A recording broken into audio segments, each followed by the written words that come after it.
Hello again, I'm Jay Hicks with Gerald Properties, and we're reviving Goolrick's. Today we're still in the city of Fredericksburg, but we're at the shops for Fredericksburg Painting Services. And Jeff Gandy, local artist and local painter who's worked on other items of Goolrick's, including the neon sign, bringing it back to its bright vitality. But today we're going to look at some of the work he's doing on the interior of Goolrick's, putting his craftsmen to work to bring out that beauty that we've been searching for, creating this landmark once again. So let's go into the shop and see some of the work they've been doing.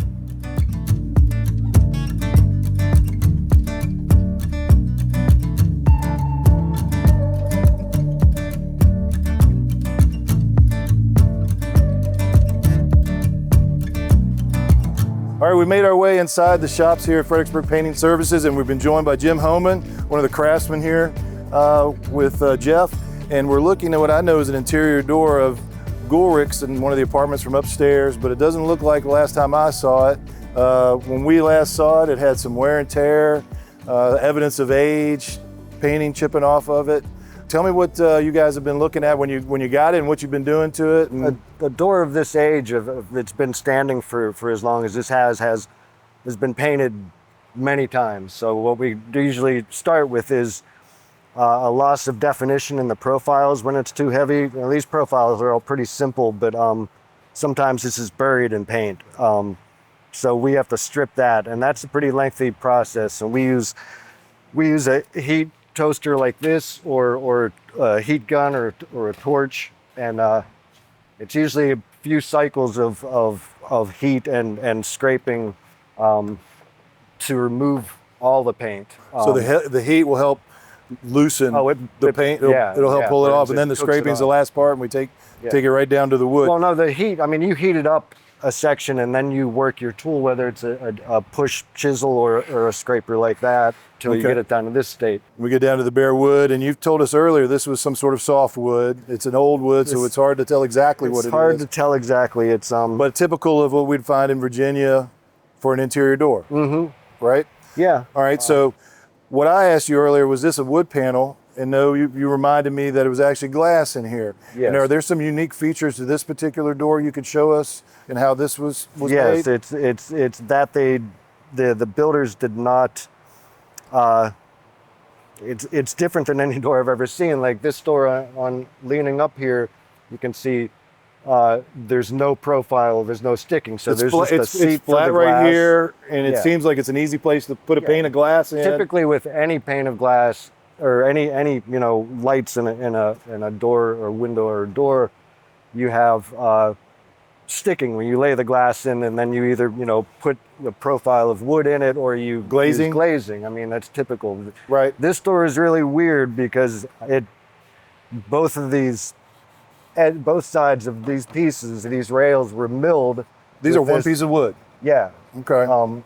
Which isn't a complex thing or anything, but I've never seen a door that's it's another built level like of craftsmanship that's not readily seen. So the glass was installed by this piece being out like that, and then the glass slid up through these dados, and there's slits that have been milled in the sides of the piece of the wood. Yeah, which is all typical stuff. And we talked about it before, the tenon and mortise style. The mortise and tenon, yes. So that's something that we've talked about before in Goolrick's and other locations in the joists and underneath the fireplace. We had the tenon and mortise, which was a fitting that really was solid for the construction. Yeah, any well-built door will have.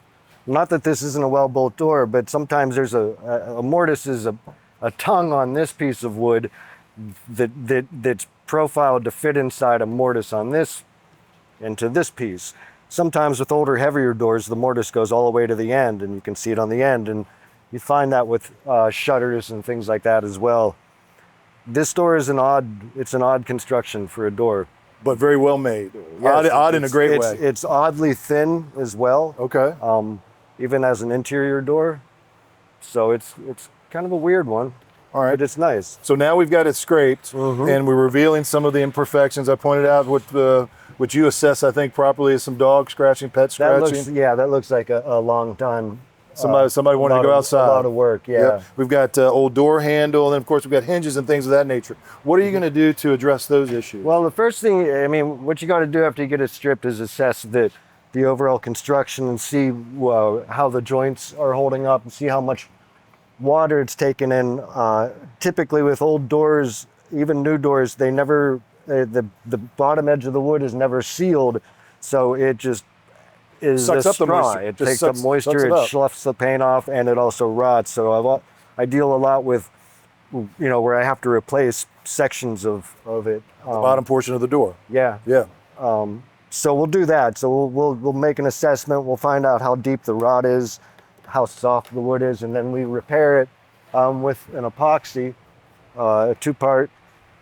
All right, there's 2 parts to this. This is part B, but this is a typical product you would use to bring this back Yes. to its aesthetic show. It's a really light compound. It's moldable. It's not like Bondo that wants to run. This stuff is sets up really nice, and it's light and pretty durable. Takes Okay. glue and paint and stain. So we'll do that. So I'll make the repairs. Typically at that point, you prime it. When you coat it in white primer, it pretty much brings up. It shows you everything that you need to fill or patch. That's pretty obvious, but there's a lot of stuff in here that you won't see until you prime it. Small dings and small dings. imperfections. It depends on what level we want to take it back to. If people want it to be renewed completely, look like a new door as much as possible, then there's a lot of stuff in it. It's a lot of hard work. Yeah. It's a lot of hard work. Now, just jump into this. This is the kind of where we're getting closer to a finished product. I think you said this was primed, ready to go, but this has already been patched. I can see there's some patching evidence here and things of that nature, but this is the direction we're going in. Yes, yeah, that's 1 coat of primer, an oil-based primer. Typically, we'll put 2 coats on, 2 coats of primer, and then I'll take it over to the other shop and we'll spray the finish in most cases instead of brushing it. And then your door is ready to go. But like this door over here also still needs, I don't think they're going to reuse this lock that was on here, so we will use that wood epox to fill that. I'm not sure what's going on with this, so there's a bit more work and repair that needs to be done in this door. There's still damage on this profile here, but at this state now, it being bright white, it allows us to Find what you see said, those everything, little yeah. dings, and Yeah. really make it right. the edges and all. Okay. Well, now we have a mantle from one of those fireplaces that we've talked about many times on previous episodes. Would you mind showing us the patchwork stage that you talked about on the mantle? This? Okay.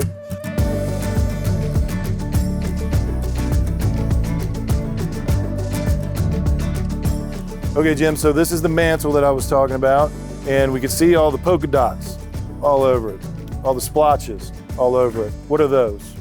That is a ready patch. It's just a patching compound. This stuff right here, and it's pretty common. It's a good hard patch, mostly for holes and things like that. You can't really do repairs like you do with the wood epox with it, just if you're restructuring something. But that's the state this is in now. Okay, so I want to take a guess, and this is at the in-between stage of the 2 doors that we've shown. We've stripped the paint, we've started applying the patching, but we're not quite primed. But this is what the door would look like in the process of repairing it as well. Yeah. This is the state. Yeah, this is the initial patching. After it gets primed, there will be more. The reason it's sitting in this state now is because there's work I need to do with modifying these blocks. So Andy wanted them to be a little closer and not protrude so much from left to right. Okay. And there's a maker's mark right here. So you think that's the maker? Put his name there. Well, how did he do that so that it's not doesn't rise? So I'm not sure. This is pretty peculiar looking. but he was Almost proud. looks He was like a proud of it. stamp. Yeah, craftsman, man. They Henry the Craftsman made us this mantle. That's amazing. put a lot of time and work into it. All hand tools, The same that you're giving us today, man. That's one of the things that's made Goolrick so special is, Jim, people like you that have given your expertise, your ability to perform your craft to this work and make Goolrick's hopefully what it was once place. before. It is a beautiful place. It's a landmark of Fredericksburg, and we can't thank you enough for being a part of it. Yeah, man. Thank you so much. Right on. Okay, let's put another wrap on another great visit to some of the many craftsmen that have been working on Goolricks. And it felt like today we put a little special spin on the craftsmanship as I heard them talking about the scraping and the sanding. These guys are getting down with their fingers and touching every piece of wood of Goolricks. And so what does it mean to be a craftsman? It means that they have a passion for what they do. They care about the end product. But when we were talking to Jim earlier today, he mentioned the love and appreciation, maybe it's the respect for the craftsmen that originally did this work, and showing the appreciation for what was done and bringing it back to life the way they intended it to. That takes a special person, takes a hard worker, and we're really grateful for those people being a part of Goolricks. And we look forward to continuing to bringing more of them to you to show off this great building. So we'll see you next time on the next episode of Reviving Goolricks. Please follow us on all our socials to stay up to date with the latest happenings.